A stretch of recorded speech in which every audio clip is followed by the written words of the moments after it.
આપણે સૌ જાણીએ છીએ ગઈકાલે વેરાવળ પોલીસ સ્ટેશન વિસ્તારમાં સોમનાથ ટોકીજ પાસે એક ફાયરિંગનો બનાવ બનેલો હતો. આ ફાયરિંગનો બનાવ બનેલ હતો એમાં જાવેદ તાજવાણી ઉર્ફે જાવેદ વાંદરી ઉપર ફાયરિંગ કરવામાં આવ્યું હતું અને આ ગોળી એને હેડશોટ એટલે કે માથામાં કપાળના ભાગે જમણી આંખની ઉપર વાગેલી હતી. અને આ બનાવને પરિણામે પહેલાં વેરાવળ પોલીસ સ્ટેશનમાં હત્યાના પ્રયાસનો ગુનો નોંધાયેલો હતો અને ત્યારબાદ આ જાવેદ તાજવાણી ઉર્ફે જાવેદ વાંદરીને પહેલાં સરકારી હોસ્પિટલ, પછી મલ્ટી સ્પેશિયાલિટી વિમ્સ હોસ્પિટલ અને ત્યારબાદ વધારે સારવાર માટે જૂનાગઢ ખાતે ખસેડવામાં આવ્યા હતા. અને આ સારવાર દરમિયાન માથામાં ગોળી વાગવાની ઈજાના કારણે તેમનું મૃત્યુ થયેલ છે અને આ સમગ્ર બનાવ હત્યાના બનાવમાં પરિણમ્યો હતો. સમગ્ર બનાવ બન્યો ત્યારથી જ પહેલાંથી જ આરોપી તરીકે વડોદરાના જ ફારૂક મોલાના એફએમનું નામ આવી રહ્યું હતું અને પોલીસે આ દિશામાં તપાસ ચાલુ કરી હતી. અને પોલીસને જે શંકાસ્પદ નામ મળ્યા હતા એ શંકાસ્પદ નામ વેરીફાઈ થયા હતા. ત્યારબાદ પોલીસે સોમનાથ જિલ્લા પોલીસ દ્વારા લગભગ 6 જેટલી જુદી જુદી એલસીબી અને એસઓજીની ટીમ બનાવી ફારૂક મોલાના અને એના સાગરીતોને પકડવા માટે આખા જિલ્લામાં જુદી જુદી જગ્યાએ રેડો કરવામાં આવી હતી. અને લગભગ વહેલી સવારે 3 થી 4 વાગ્યાના અરસામાં અમારી એલસીબીની ટીમોને આ આરોપીને તમામ 4 આરોપીને પકડવામાં સફળતા મળી છે. અને એમના હત્યામાં જે હથિયાર વપરાયું છે, જે દેશી કટ્ટો પિસ્તોલ જેવું એક હથિયાર છે, આ પણ કબજે લેવામાં આવ્યું છે. આમ ગઈકાલે લગભગ 1 વાગ્યાના અરસામાં એટલે કે તારીખ 20 તારીખના બપોરે 1 વાગ્યા બનાવ બન્યો હતો અને 21 તારીખે સવારે લગભગ 3 થી 4 વાગ્યાના ગાળામાં અમે તમામ આરોપીઓને પકડી પાડ્યા છે. ગુનામાં ઉપયોગમાં લેવાયેલા વાહનો, ઉપયોગમાં લેવાયેલ હથિયાર એ તમામ કબજે કરી લેવામાં આવ્યું છે. આમ 24 કલાક કરતાં પણ ઓછા સમયગાળામાં સમગ્ર બનાવ ઉકેલી કાઢવામાં ગીર સોમનાથ પોલીસને સફળતા મળી છે. આરોપીઓ બધા છૂટા થઈ ગયેલા હતા, એટલા માટે મેં આપને કહ્યું 6 એક ટીમો અમે બનાવી હતી.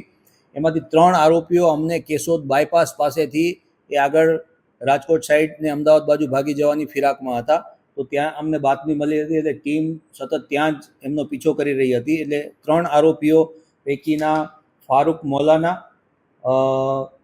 અનીસ રહેમાન કુરેશી અને સમીર ઉર્ફે બાલી યુસુફ, આ લોકોને 3ને કેશોદ બાયપાસ પાસેથી અને આરોપી નંબર જે 2 છે, જે જાવેદ ફારૂક મોલાના છે, આને અમે તલાલા પોલીસ સ્ટેશન વિસ્તારના ઉમરેઠી ડેમ જંગલ વિસ્તારમાંથી પકડી પાડ્યો છે.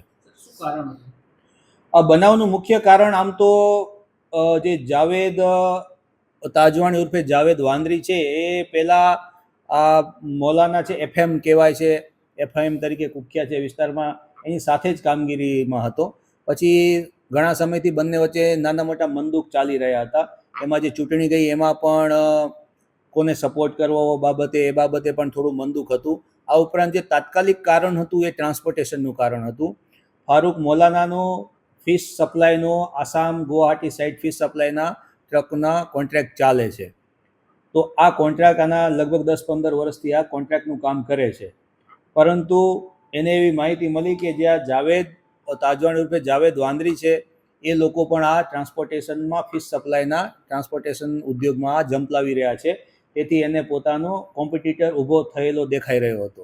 એટલે આ લોકો વચ્ચે આ બાબતે પણ લગભગ છેલ્લા અઠવાડિયાથી નાની મોટી ઘર્ષણ બોલાચાલી થતી હતી કે ભાઈ તું આ ધંધામાં આવીશ તો ફારૂક મોલાનાને એવો ડર હતો કે ભાઈ અમારા ધંધાની જે મોનોપોલી છે એ તૂટી જશે. તો મુખ્ય આ તાત્કાલિક કારણ આ છે. બંને પક્ષે ફરિયાદ છે. ફારૂક મોલાના ઉપર લગભગ આપણે જોઈએ તો 10 થી વધારે જુદી જુદી સેક્શનમાં હત્યાનો આપણે મર્ડર છે, હત્યાનો પ્રયાસ છે, એવા સંગીન અપરાધો એના ઉપર ઓલરેડી નોંધાયેલા છે. સામે મરણ જનાર વિરુદ્ધમાં પણ ઘણા બધા ગુનાઓ નોંધાયેલા છે અને એ ગુજસી ટોકના પણ આરોપી રહ્યા છે. કોના ભત્રીજાને? ના, એ જ્યારે આ લોકો બીજી પણ એક એફઆઈઆર નોંધાણી છે.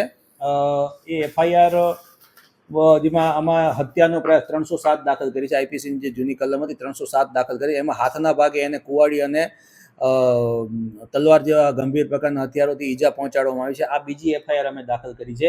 એમાં પણ 2 આરોપી છે. એમાંના એક આરોપી છે રફીક કરીને, એને અમે અરેસ્ટ કરી લીધો છે. એમાં એક આરોપી અરેસ્ટ કરવાનો બાકી છે. તો એ આ ઘટનાને જ સંલગ્ન ઘટના છે, એ કોઈ બીજો અલગ બનાવ નથી. અત્યારે જે અમને પ્રાથમિક દ્રષ્ટિએ માહિતી મળી છે એ આ પ્રકારે છે કે છેલ્લા લગભગ એક વીકમાં જાવેદ તાજવાણી ઉર્ફે જાવેદ વાંદરી અને ઇમરાન ચીપા દ્વારા એક ગુપ્ત મીટિંગ કરવામાં આવી હતી.